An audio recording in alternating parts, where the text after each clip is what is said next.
কবি সলিল চৌধুরীর লেখা একগুচ্ছ চাবি। উত্তরাধিকার সূত্রে পেয়েছি শুধু একগুচ্ছ চাবি। ছোট বড় মোটা বেঁটে নানা রকমের নানা ধরনের চাবি। মা বললেন, যত্ন করে তুলে রেখে দে। তারপর যখন বয়স বাড়ল, জীবন এবং জীবিকার সন্ধানে পথে নামতে হলো, পকেটের সম্বল শুধু সেই একগুচ্ছ চাবি। ছোট বড় মোটা বেঁটে নানা রকমের নানা ধরনের চাবি।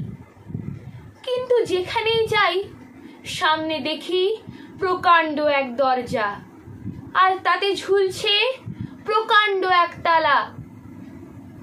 পকেট থেকে চাবির গুচ্ছ বের করি, এ চাবি সে চাবি ঘোরাই ফেরাই, লাগে না, খোলে না। শ্রান্ত হয়ে ঘরে ফিরি। মা দেখেন আর হাসেন, বলেন, ওরে, তোর বাবার হাতেও ওই চাবি দিয়ে ওই দরজাগুলো খোলেনি। শুনেছি নাকি তার বাবার হাতে খুলতো। আসল কথা কি জানিস? এসব চাবি হলো সততার, সত্যের, যুক্তির, নিষ্ঠার। আজকাল আর ওই চাবি দিয়ে এসব দরজাগুলো খোলে না। তবুও তুই ফেলে দিস না।